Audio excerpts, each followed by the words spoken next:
Salut! Aujourd'hui, on va parler de tes fréquentations.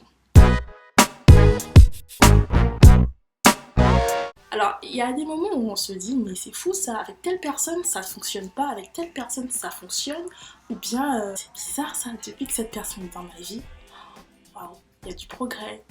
Ou bien depuis que cette personne est dans ma vie, il n'y a pas de progrès, je stagne, etc. etc. Pourquoi? Why? Tell me why. Donc du coup, il y a des personnes qui vont accentuer ton mood type bonne humeur, ou bien qui vont accentuer ton mood type je me sens mal, j'avance pas, pourquoi je stagne? Bon, bref, plein de choses comme ça.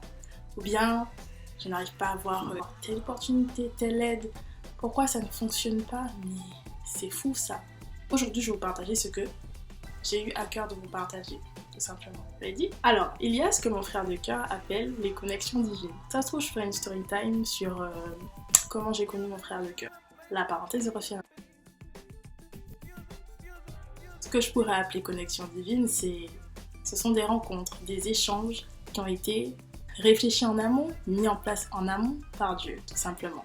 Connexion divine. Par exemple, ça peut être une personne que tu as rencontrée au cours de ta vie, et puis tu vas remarquer qu'au fur et à mesure de votre relation, les choses évoluent, il y a une aide, il y a quelque chose, mais tu te dis, mais heureusement que j'ai cette personne dans ma vie, mais waouh, mais c'est une lumière quoi. Tu peux être une connexion divine, et il y a des personnes d'entourage qui sont certainement aussi des connexions divines, parce qu'elles t'apportent quelque chose. Qualité. Question, mais comment savoir si on a une connexion divine? Si on a des connexions divines dans notre entourage? C'est une bonne question. Déjà, il faut savoir écouter qui est. Deuxièmement, il faut avoir du discernement. Comment avoir du discernement? On verra ça un autre jour. Il faut savoir que la connexion divine peut être à long terme ou pas du tout. Des fois, c'est tout simplement pour une période de ta vie, ou bien dans un domaine particulier. Bien évidemment, des fois tu ne le sauras pas tout de suite, tu ne le verras pas tout de suite, tu peux rencontrer quelqu'un, et bien sûr, tu peux être sur tes gardes. Et évidemment, tu ne la connais pas. Il faut savoir que les connexions divines peuvent être des réponses à des prières. Par exemple, Seigneur, j'ai vraiment besoin d'une amie sincère, une personne en qui je peux me confier, parce que j'ai déjà eu beaucoup d'échecs dans les amitiés, etc. Bref. Et puis souvent, ces connexions divines, ce sont des personnes qui vont te tirer vers le haut, qui vont t'encourager dans ta marche, dans ta vie, dans ta marche chrétienne. Voilà, qui vont t'encourager dans ta vie, qui vont te donner des conseils, qui vont te conseiller. Tu vas sentir quelque chose de qualité, quelque chose de vraiment fort, quelque chose de laisse tomber. Le problème, c'est qu'il y a aussi l'other side. Des fréquentations, en fait, qui vont, au lieu de te faire progresser, de te faire avancer, ils vont te faire soit stagner, mais pire, c'est qu'elles peuvent te faire régresser. Je te donne un exemple. Tu as des convictions. Tes convictions te poussent à agir d'une certaine manière, ou d'une autre. Sauf que dans ton entourage, bien sûr, tu vas avoir des personnes qui vont respecter tes convictions et d'autres personnes qui ne vont pas les respecter. Et ça pose problème.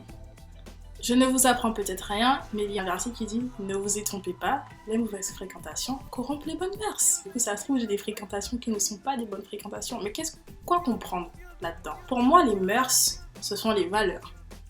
Ce que on t'aura certainement inculqué, où tu seras d'accord, c'est-à-dire qu'on peut t'inculquer des valeurs, et tu peux ne pas être d'accord avec. Mais dès lors que tu auras accepté ces valeurs, elles deviendront les tiennes. Et je pense que dans des fréquentations, si elles sont voulues, il y a un respect des valeurs de chacun. Et l'autre n'a pas forcément à te détourner, à vouloir te faire changer d'objectif. Bien sûr, il peut y avoir discussion en mode « Tu sais, moi je pense ça. Ah oui, toi tu penses ça? Oui, je pense ainsi. » Mais dès lors, il a été acté que « Écoute-moi, moi, c'est comme ça que je fonctionne et pas autrement. » L'autre n'a pas à vouloir te détourner. Pourquoi? Parce que tu lui auras dit. Après, bien sûr, dans des fréquentations, normalement, en fonction des degrés, il faut discuter, il faut parler, il faut dire moi je pense comme ça, moi je pense ainsi et je n'aurais pas aimé que tu me détournes. Je n'aurais pas aimé que tu me dises quoi faire. On peut également se retrouver dans des cas où on a des fréquentations qui sont voulues par Dieu, mais ces fréquentations peuvent nous faire mal. Dans la mesure où il peut y avoir des incompréhensions, ou bien juste des incompréhensions. Si ça ne va pas, c'est que incompréhension, il y a des choses qui n'ont pas été... Voilà quoi. Ah mais je comprends pas, mais pourquoi il se passe si? Pourquoi ça commençait si bien? Seigneur, je savais que c'était de toi. Pourquoi ça a changé?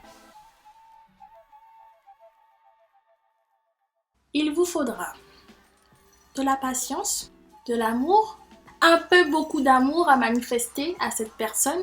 Pourquoi? Parce que la personne, tu l'aimes. Et bien évidemment, la vidéo n'est pas terminée. C'est juste une ébauche, juste une petite introduction. La suite arrive bientôt. Dans la prochaine partie, on va creuser sur le sujet, on va développer. Voilà. Je t'invite à t'abonner si ce n'est pas encore fait, à activer la cloche de notification et puis partage. Garde pas cet encouragement pour toi uniquement. Voilà. À bientôt. Take me by the hand and say I'm there, come my dear, and I can't take it.